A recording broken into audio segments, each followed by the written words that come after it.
अगर मैंने माननीय नरेंद्र मोदी जिंदाबाद या माननीय ममता बनर्जी जिंदाबाद, इनकलाब जिंदाबाद, वंदे मातरम, भारत माता की जय, जय बांग्ला कहा होता तो बहुत से लोगों ने मुझे सुनने के लिए बगलें झांकने का जोखिम उठाया होता। अपने प्रिय नेता की बातें सुनने वालों की कोई कमी नहीं थी और वे चाय की दुकान पर तोते की तरह बैठकर अपने प्रिय नेता की बातों पर बहस करते थे। दरअसल वह सोचता है कि उसका नेता जो कहता है वही संविधान है, वह जो सोचता है वही शाश्वत सत्य है, दुनिया में बाकी सब झूठ है।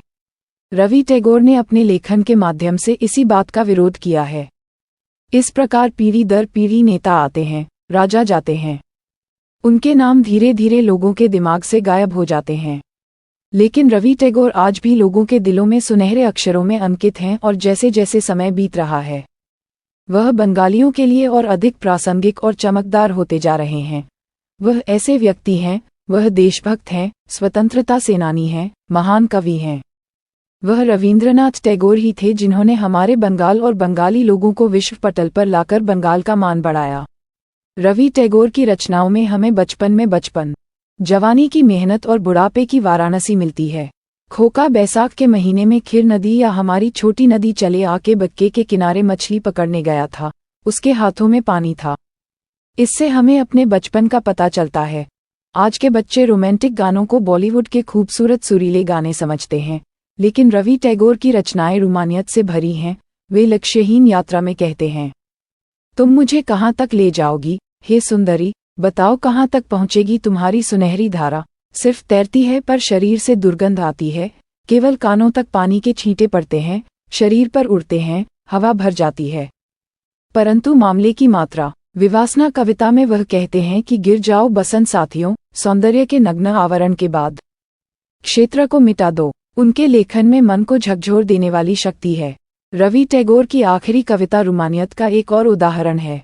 वह एक विरोध कवि हैं, वे प्रतिरोध के कवि हैं, वे मानवता के कवि हैं, वे मानवीय बंधनों के कवि हैं, वे अखंड भारत के कवि हैं। वह 1913 में एक बंगाली और भारत के लिए नोबेल पुरस्कार जीतने वाले पहले गैर यूरोपीय थे।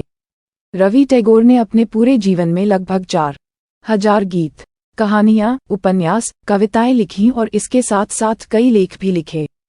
हमारे जीवन में खुशी, दुख, प्यार और नफरत सहित हर चीज का रवि टैगोर के लेखन में एक स्थान है। जमींदार घराने का बेटा होने के बावजूद उन्होंने जमींदारी प्रथा के खिलाफ लड़ाई लड़ी। उसने मुझे बार बार याद दिलाया कि मैं तुम्हारा हूँ और कोई नहीं, यही मेरी आखिरी पहचान है। लेकिन दुर्भाग्य से आलसी बंगालियों के पास सुनहरे अक्षरों में लिखे रवि टैगोर का नाम लेने का समय नहीं है। जब रवि टैगोर कहते हैं कि हमारे राजा के शासनकाल में हम सभी राजा हैं, तो उनकी लोकतांत्रिक और प्रजातांत्रिक सोच सामने आती है। जहां मेरा शासक मेरी भलाई के लिए काम करेगा, वह मेरे बारे में सोचेंगे और हम सभी अपने आप को राजा समझेंगे, यानी हमारा राजा हमारे दृष्टिकोण को प्रतिबिंबित करेगा। इसलिए वह कहते हैं कि हमारे राजा के शासनकाल में हम सभी राजा हैं। मुझे नहीं पता कि हमारा वर्तमान राजा या शासक हमें उस राजा का सम्मान दे रहा है या नहीं। अगर रवि टैगोर जीवित होते तो उन्होंने देखा होता कि हम राजनीतिक माहौल में हैं। रवींद्रनाथ टैगोर एक देशभक्त थे। उन्होंने जलियांवाला बाग की हत्या के विरोध में अपनी ब्रिटिश नाइटहुड का त्याग कर दिया।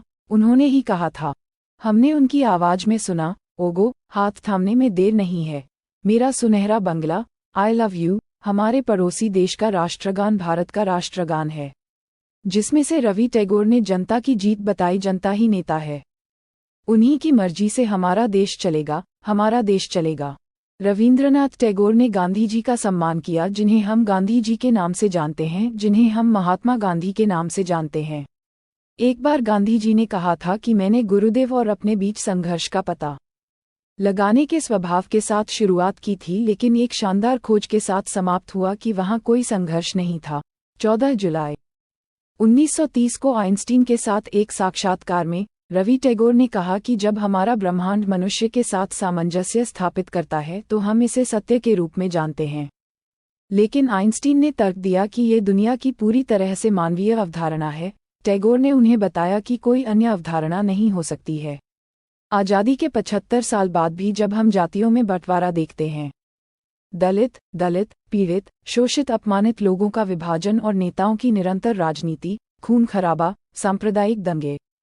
मुझे रवि टैगोर बार बार याद आते हैं। आज़ादी के 75 साल बाद भी जब हम जातियों में बंटवारा देखते हैं, दलित, पतित, पीड़ित, शोषित और अपमानित लोगों का विभाजन और नेताओं की निरंतर राजनीति, खून खराबा, सांप्रदायिक दंगे, तब मुझे बार बार रवि टैगोर की याद आती है। उन्होंने कहा था, प्रभु, आपने युगों युगों तक अपने दूत भेजे हैं। बेदर्द दुनिया, उन्होंने कहा मुझे माफ कर दो, प्यार कहा, दिल से नफरत का जहर मिटा दो। कभी उन्होंने कहा था कि जो व्यक्ति धर्म के मोह में अंधा हो जाता है, वह आज हत्या करके ही मरता है। आज हमारे राजनीतिक नेता आम जनता के बीच लड़कर ही खुश होते हैं।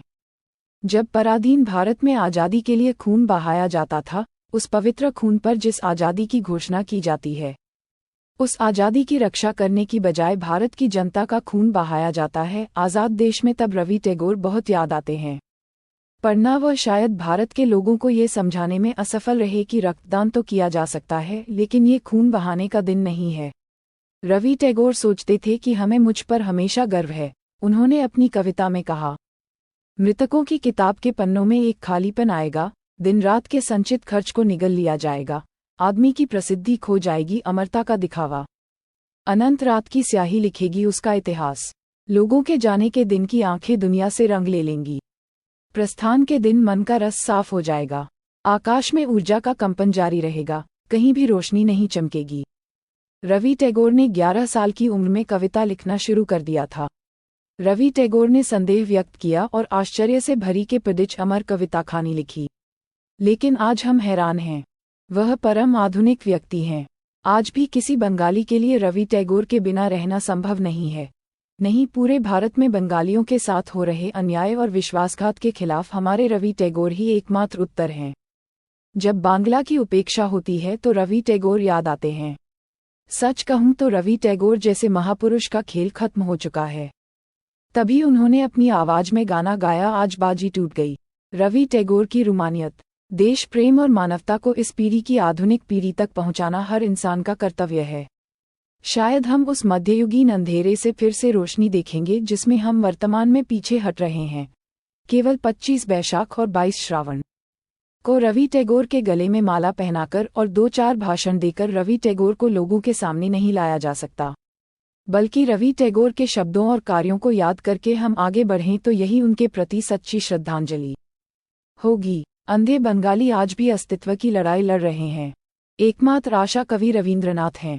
आपको शत शत नमन, आपको शत शत नमन, आपको शत शत नमन।